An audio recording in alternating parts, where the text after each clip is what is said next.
Nithyanandam. My name is Nithya Mukthikananda.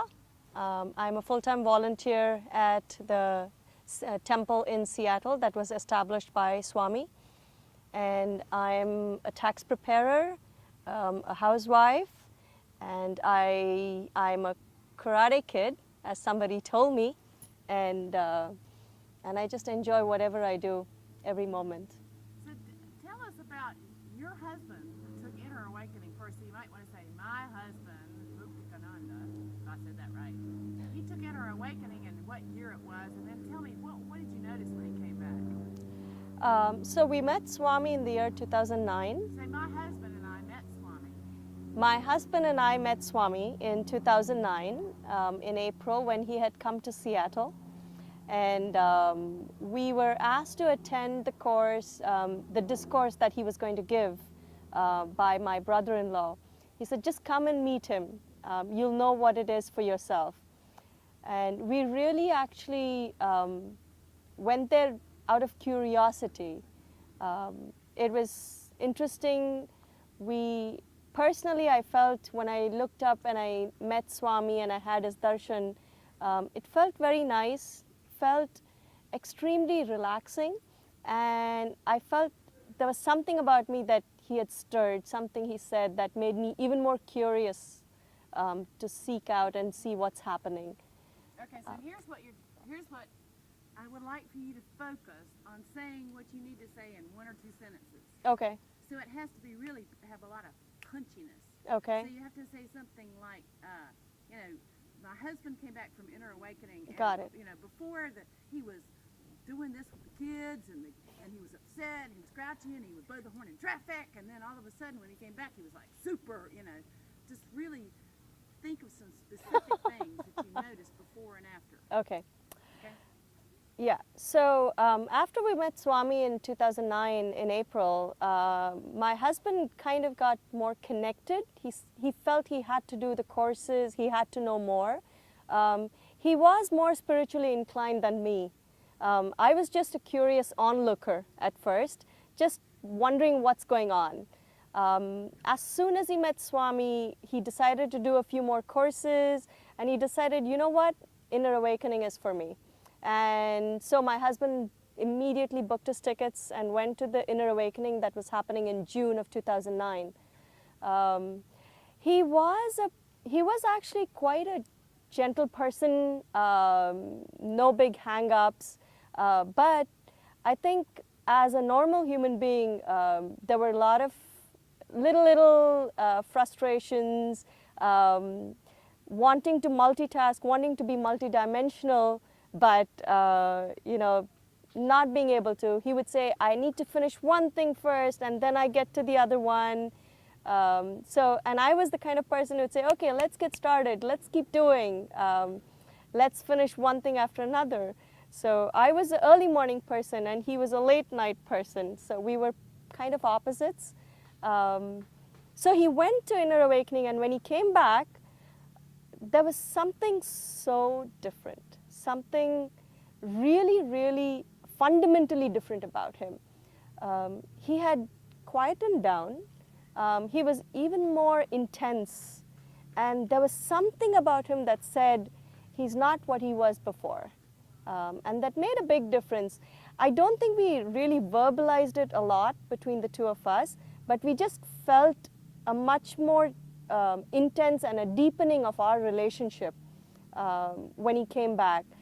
The approach towards family, the approach towards work, being able to take up challenges and just throw yourself into anything that comes your way, that was him after 2009 June IA.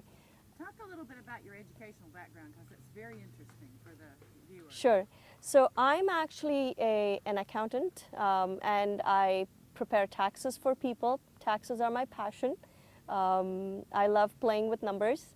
And my husband's a PhD in electrical engineering. He was actually involved, he does work in voice recognition. That's where he started. And we used to live in New Jersey, and then we moved to Seattle, where he started working in Microsoft. that's the background about us. And name the university you both attended. Both of us attended Rutgers University in New Jersey. It was a fantastic school, a great place. We thoroughly enjoyed whatever we did, school and the ambiance, the location. But talk about, as a professional person who has a high level of education, you know, what are you getting out of an inner awakening? You know, you're already smart, so what are you getting? I'm getting a new perspective in life. I was very, very logical. I was very methodical, very systematic, and I used to plan 6 months to a year in advance for anything and everything I would do. Everything had to be in order, concise and planned, and I had a little bit of trouble actually if something didn't work according to my plan. It would just throw me off. It took me a while to get back into that. And that, I think, is the biggest change in both of us. Being able to accept, being able to live in the moment, really, really understanding that life just comes to you. You take it and you do what you need to do, stretching and making the best of it.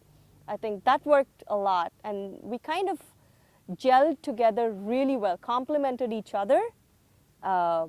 When this happened. And I think IA is truly the one that made it happen for us. Swami being there, I would say that if anything, Swami completes us. And talk about what is Swami? Explain what an enlightened avatar and why everybody needs to have one in their life. How can I put it in words? He's a phenomenon. He's an experience.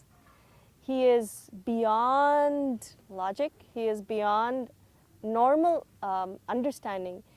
You have to let go of all preconceived notions, idea of framing, having prejudice, having judgmental attitudes, biases.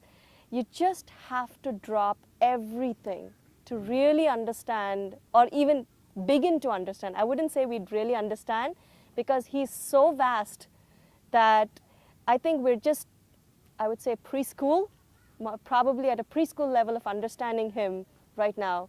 But just the glimpse of that you get from him is enough to just let you understand that life has a lot more to offer, and we are just limiting factors for ourselves.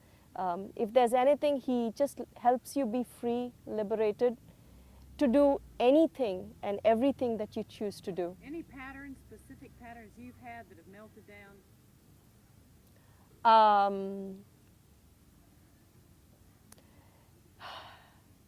I've had quite a few patterns. One of the biggest things is allowing people to express themselves, allowing people to radiate their inner potential, and not being the one to constantly tell people what to do. That's what I am now. What I was before was me telling people what to do, me guiding people all the time, thinking that I need to be there, thinking that I need to plan for things and things have to go according to what I said. From that, I think I've come 180 degrees, and I flow and I let others flow.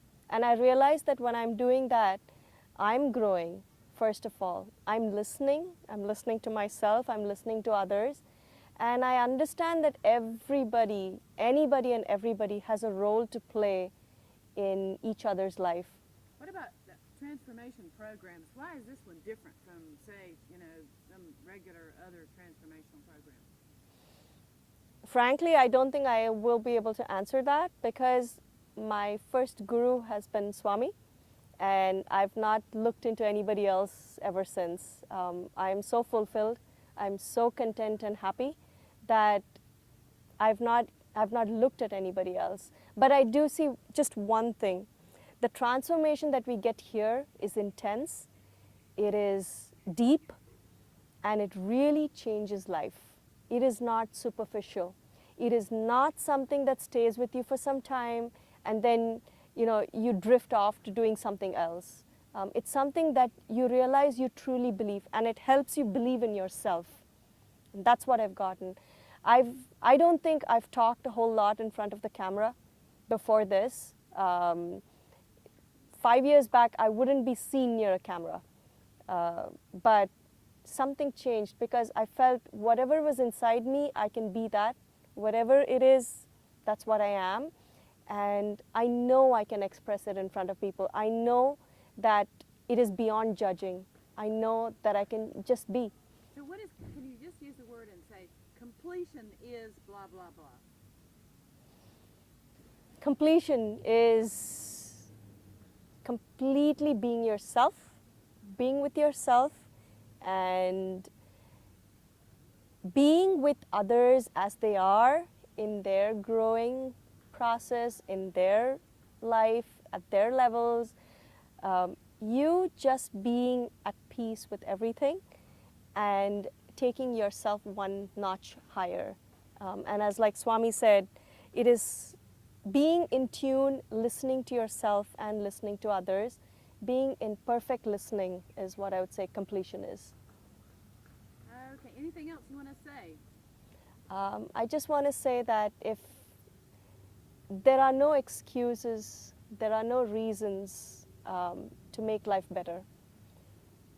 If you really think you being better is important in life, that it will make a difference for you and for your family, for your friends, for the community, and you really seek to do something for everyone, come to Inner Awakening. I guarantee you, you will not be the same person who's going back home. You'll be something phenomenally different, and you will make the difference in somebody else's life.